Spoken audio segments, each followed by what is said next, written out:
Pour freiner l'avancée de l'épidémie du VIH-Sida chez les enfants, il faut activer l'action mondiale et c'est ce qui est envisagé lors de la réunion ministérielle continentale sur le traitement du VIH-Sida pédiatrique. L'Union européenne soutient la Côte d'Ivoire à hauteur de 656 milliards de francs CFA tous les ans depuis maintenant 4 années. Ce soutien vient donner un nouveau souffle au projet de développement, le social et la promotion de la démocratie.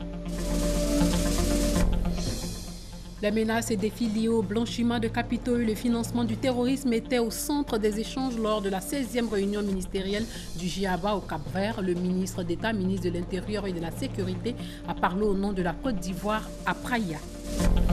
Au Brésil, le président par intérim du Congrès des députés se rétracte et approuve le processus de destitution de Dilma Rousseff, qui dit que le dernier jour de son mandat est le 31 décembre 2018, à la veille d'un vote crucial du Sénat sur la procédure de destitution à son encontre. Madame, Messieurs, bonsoir. Dominique Ouattara, ambassadeur spécial de l'ONU-SIDA, ouvre ce matin la réunion ministérielle continentale sur le traitement du VIH pédiatrique. La rencontre a pour but de freiner l'avancée de l'épidémie du VIH-Sida chez les enfants. Pour ce faire, il faut activer l'action mondiale. Mahama Traoré, Jérôme Kofi Aboulin. Aujourd'hui, 50% des enfants qui naissent avec le VIH meurent avant leur 2e anniversaire et 80% avant leur 5e année de vie, selon de récentes enquêtes. Pire, le taux d'infection à VIH chez les enfants représente 40%. Cause principale de ce tableau si sombre, le manque d'accès au traitement antirétroviral pour la plupart des enfants touchés par le VIH. Une injustice qu'entend résoudre l'ONU-SIDA. C'est une question de justice sociale. C'est une question d'absence d'équité, une question d'inégalité profonde, parce que 90% des enfants qui vivent avec le sida, malheureusement, vivent en Afrique. Il est inacceptable qu'en 2016, on continue à avoir 90% des enfants qui vivent avec le sida en Afrique, lorsqu'on n'a plus d'enfants pratiquement qui naît avec le sida dans le reste du monde. Nous devons transformer cette situation, nous devons faire en sorte que cette inégalité cesse. L'Afrique, continent le plus touché par le VIH, veut être le précurseur d'une réponse mondiale face à cette pandémie.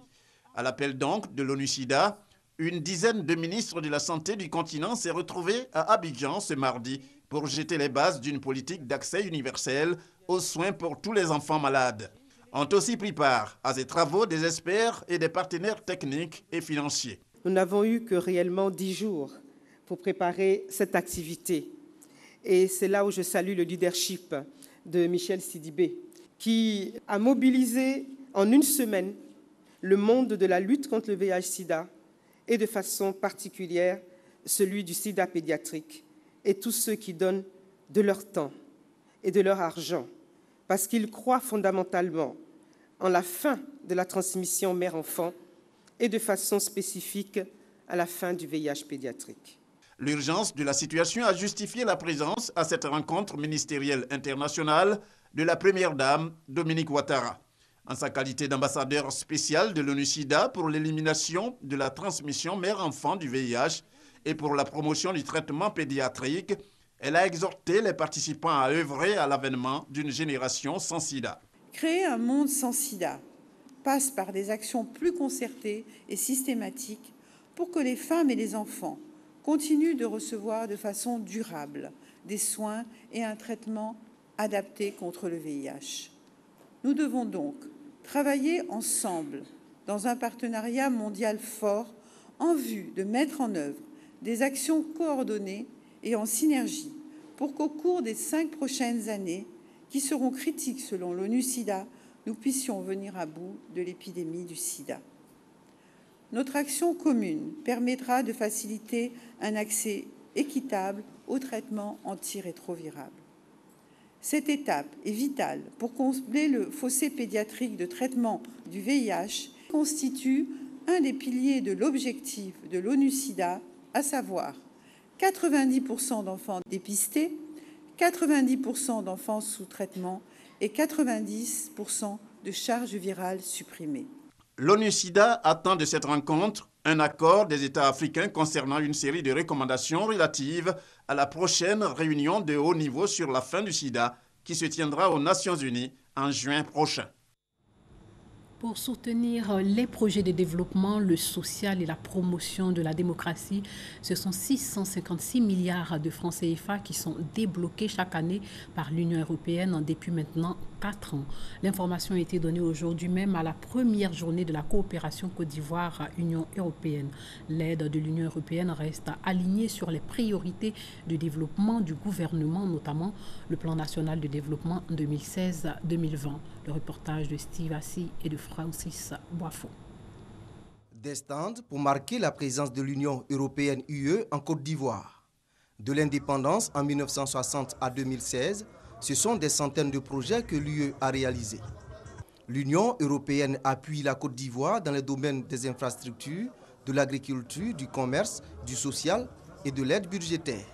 L'UE se veut un partenaire privilégié pour la Côte d'Ivoire. Sur une période courte de 4 années, chaque année, nous décaissons 100 millions d'euros par an au profit de la Côte d'Ivoire. L'État est reconnaissant des actions menées par l'Union européenne depuis plus de 56 ans pour le bonheur des populations ivoiriennes. Sur la période antérieure, le 10e Fed, ce sont 143 milliards de francs CFA dont la Côte d'Ivoire a bénéficié. Sur le 11e Fed qui couvre la période 2014-2020, c'est 179 milliards de francs CFA. Donc nous nous réjouissons de cela. Améliorer l'efficacité des projets et leur vitesse d'exécution, l'impact de ces projets sur la vie quotidienne des populations. Des échanges sur ces sujets ont lieu entre représentants de l'Union européenne et les autorités ivoiriennes lors de la première édition de la journée de la coopération Côte d'Ivoire-Union européenne. Des rencontres du groupe intergouvernemental d'action contre le blanchiment d'argent en Afrique de l'Ouest vont permettre des échanges entre représentants des pays membres du GIABA sur les menaces et défis liés au blanchiment de capitaux et au financement du terrorisme. Des rencontres auxquelles a pris part le ministre d'État, ministre de l'Intérieur et de la Sécurité, Ahmed Bakayoko. Abou Sanogo nous explique les enjeux de la 16e réunion ministérielle du GIABA au Cap-Vert. Praia, capitale du Cap-Vert, a accueilli pour la 2e fois des réunions du GIABA, le groupe intergouvernemental d'action contre le blanchiment d'argent en Afrique de l'Ouest. Il s'agit notamment de la 16e réunion du comité ministériel et de la 25e réunion plénière de la commission technique du GIABA. Deux rencontres qui ont permis aux États membres du GIABA de discuter des menaces et défis liés au blanchiment de capitaux et au financement du terrorisme dans la sous-région. Au cours de cette rencontre à laquelle a pris part le ministre d'État, ministre de l'Intérieur et de la Sécurité de Côte d'Ivoire, Ahmed Bakayoko, le groupe de travail sur l'évaluation et la conformité a discuté des rapports de suivi de la mise en œuvre des recommandations issues des rapports d'évaluation mutuelle des États membres. Durant la plénière, le groupe sur les risques, tendances et méthodes s'est penché entre autres sur l'actualisation du projet de typologie du blanchiment de capitaux relatifs au commerce illicite des produits pharmaceutiques dans la sous-région et sur les initiatives pour lutter contre le financement du terrorisme et l'exercice de collecte d'informations. Ces assises du GIABA ont permis d'une part à la Côte d'Ivoire d'affirmer son retour sur la scène internationale et de démontrer d'autre part son engagement dans la lutte contre le blanchiment de capitaux et le financement du terrorisme. En marge des travaux de la 16e réunion du comité ministériel, le ministre d'État Ahmed Bakayoko était l'invité spécial du président sénégalais Macky Sall lors du lancement à Dakar des projets présidentiels de 2e génération. Les rois et chefs traditionnels impliqués dans l'amélioration sécuritaire au plan national, ils sont à même d'identifier et d'initier des actions pour renforcer la sécurité dans leur localité. En tout cas, ces leaders communautaires ont été formés à le faire. Une initiative de la Comnat ALPC et de ses partenaires. Léon Brou. Les rois et chefs traditionnels à l'école de la lutte contre la prolifération et la circulation illicite des armes légères et de petit calibre. La menace des ALPC et les acquis du combat contre ce phénomène sont d'abord passés en revue.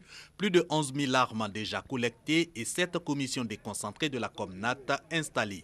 Un état des lieux suivi d'échanges pour identifier les acteurs et les activités favorables au dépôt volontaire d'armes, les actions prioritaires pour renforcer les mécanismes et les instruments de lutte contre les ALPC. Objectif, amélioration de la sécurité communautaire. Localement donc, le chef du village a pour mission de collecter des informations sur le circuit illicite des armes légères en filigrane. Il faut que nos chefs de village s'organisent de manière qu'on ne soit plus surpris par ce qu'on a vu déjà à travers la Côte d'Ivoire. De la sorte, nous pensons que nous aurons fait un grand pas vers la sécurité communautaire. Et pour ces leaders communautaires, l'atelier de Yamoussoukro, une rencontre qui concourt à créer pour les élections à venir un environnement apaisé. Bientôt les élections vont avoir lieu. Il faut effectivement que nous, chefs, nous procédions à cette sensibilisation et au retrait volontaire de ces armes-là dans notre environnement, pour que la paix soit effective. Le renforcement des capacités des rois et chefs traditionnels, une initiative de la Commission nationale de lutte contre la prolifération et la circulation illicite des armes légères et de petit calibre, toujours avec le soutien du PNUD et du Japon, dans le cadre de l'amélioration de l'environnement sécuritaire ivoirien. Sachez que plus de 2 milliards de marchandises prohibées et frauduleuses ont été saisies à Daloa dans l'ouest du pays. Thérèse Tapéobo était là-bas, elle nous en dit un peu plus. Les marchandises saisies comprennent notamment des comprimés, des antibiotiques.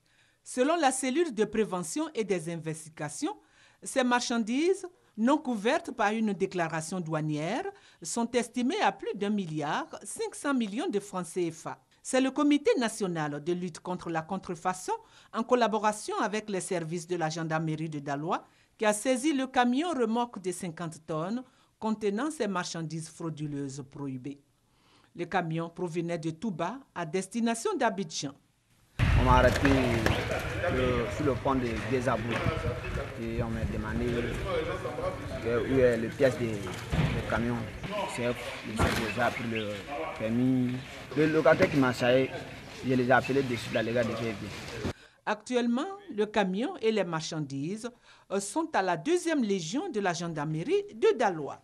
Malgré les campagnes de sensibilisation pour la moralisation de la société, il se trouve encore des individus qui ont décidé de prendre des raccourcis. C'est le cas des propriétaires de ces marchandises.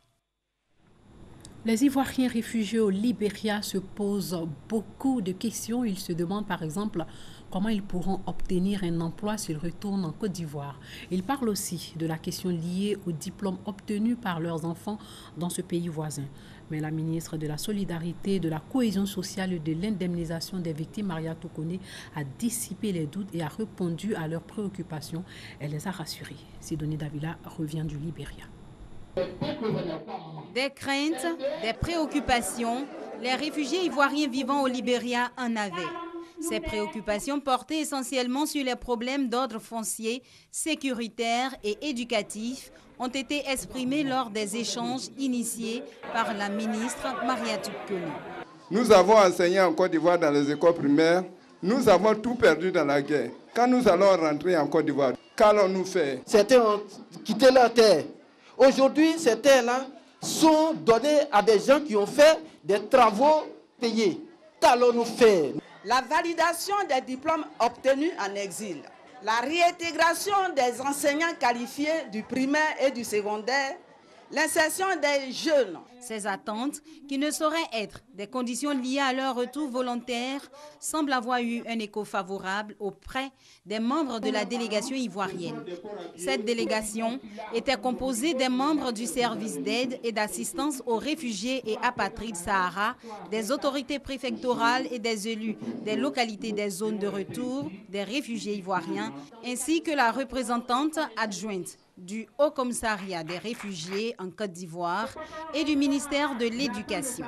Tous les documents que vous n'avez pas, nous le Sahara, nous allons vous aider à acquérir tous vos documents. Si tu veux faire commerce, il y a le fonds d'appui aux femmes. Nous avons mis en place au niveau de l'éducation nationale une plateforme d'intégration de ces élèves. Nous avons donc envoyé sur place avec nous dans la mission des documents qui, une fois renseignés, nous permettent de procéder à l'immatriculation de ces élèves au niveau du secondaire. Le ministère de l'Éducation nationale a pris des mesures pour intégrer systématiquement les enfants du primaire. À l'occasion, la ministre de la Solidarité, de la Cohésion sociale et de l'indemnisation des victimes a salué la franche collaboration et l'hospitalité des autorités libériennes, ainsi que les responsables du HCR pour le rôle joué dans le processus.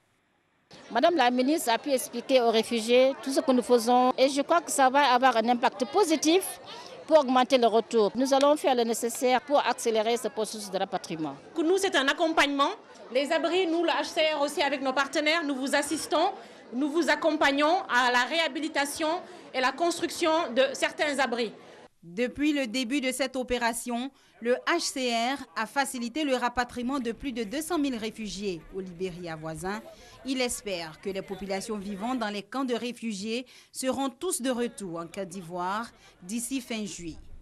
Un projet de fermeture et de restructuration de ces camps est prévu après le rapatriement de tous ces réfugiés qui, malgré plusieurs années passées loin de leur patrie, n'ont rien perdu de leur joie de vivre. Et puis les populations des zones les plus reculées pourront avoir accès à l'eau potable en Côte d'Ivoire. 400 forages hydrauliques ont été remis aux autorités aujourd'hui par la commission de l'UMOA, ce dont s'inscrit dans le cadre du programme régional d'hydraulique villageoise. Alexis Ouedraogo et Herman Guivet étaient à la cérémonie de remise au ministère des Infrastructures économiques. C'est un projet qui démarre en 2008. Réaliser 300 forages en Côte d'Ivoire, plus précisément à l'intérieur du pays pour apporter de l'eau aux populations. C'est l'AGEROUTE qui est en charge du projet. Coût des ouvrages, près de 2 milliards de francs CFA. C'est un projet important puisqu'il porte sur près de 400 villages. Nous transférons aujourd'hui ce projet terminé au maître d'ouvrage qui nous a délégué cette mission, l'UMOA. Ce mardi, les forages ont été remis aux autorités ivoiriennes. Des forages à motricité humaine financés par la Commission de l'Union économique et monétaire ouest-africaine. Ce programme prend en charge non seulement l'approvisionnement en eau potable des populations, mais aussi la problématique de l'accès aux services d'assainissement de base. Le dit programme va contribuer à la construction d'infrastructures hydrauliques rurales et d'assainissement de base de 5 régions de la Côte d'Ivoire, à savoir Poro, Bagoué, Denguélé, Falon et Tchogolo. La commission a plaidé pour un entretien rigoureux de ces ouvrages en vue de garantir leur pérennité, un engagement que prend le ministre des Infrastructures, Patrick Hachi. L'un des plus grands drames auxquels sont confrontées nos populations, qui vivent souvent dans des zones reculées, c'est de n'avoir aucun accès à l'eau potable et donc de faire face à toutes sortes de problèmes, dont les maladies hydriques. Et dans ce moment où ces infrastructures vont nous être remises, les centaines de milliers de populations qui en ont bénéficié et qui ne sont pas là, par ma voix, vous disent merci. Plus de 300 000 personnes devraient être impactées par ces forages hydrauliques. Parlons emploi jeune. Le ministère de la Promotion de la Jeunesse, de l'Emploi des Jeunes et du Service civique veut mettre en place un cadre normatif pour des programmes d'insertion des jeunes. Il s'agit de présenter les modalités d'intervention de l'agence emploi jeune. Le reportage de Grace Kando. Le gouvernement ivoirien fait de l'emploi des jeunes l'une de ses priorités. Ainsi, plusieurs programmes sont développés, à savoir la mise en stage des jeunes en entreprise, les formations complémentaires qualifiantes, la reconversion professionnelle et le financement d'activités génératrices de revenus. L'absence d'un cadre réglementaire constitue un obstacle à la mise en œuvre de tous ces programmes. Un atelier est donc organisé pour définir un cadre normatif des programmes d'insertion des jeunes. Nous sommes dans un dispositif où tous les différents acteurs au niveau national, dans une communion d'action, ont décidé de se mettre ensemble pour définir de façon normalisée l'approche de l'insertion des jeunes en Côte d'Ivoire, pour que le bénéfice complet de cette approche puisse être à l'avantage des jeunes ivoiriens. Les questions d'emploi sont aujourd'hui des questions extrêmement sensibles et aucun pays au monde ne peut aujourd'hui se targuer d'avoir résolu définitivement cette question. Donc il faut sortir des chantiers battus, n'est-ce pas, mettre en œuvre des programmes innovants. Les participants à cette rencontre sont issus, entre autres, du secteur privé, des centrales syndicales et des institutions internationales. Nous comptons bien sur ces travaux-là pour asseoir une base, je dirais une base juridique, pour pouvoir adresser comme il se doit ce problème du chômage des jeunes. Au cours de cet atelier, plusieurs thématiques sur l'emploi jeune ont été présentées. De lutte contre le chômage, parlons-en. À Boaké, dans le centre du pays, les jeunes sans emploi ont participé à une rencontre initiée par une ONG. Cette ONG les a invités à cultiver l'esprit d'entrepreneuriat pour une amélioration de leurs conditions de vie. L'Agence d'études et de promotion de l'emploi, AGEP, révèle que les jeunes de moins de 35 ans constituent plus de 64% de la population, soit 25% du taux de chômage. Face à cette situation, l'État de Côte d'Ivoire compte créer 1 million d'emplois en 5 ans.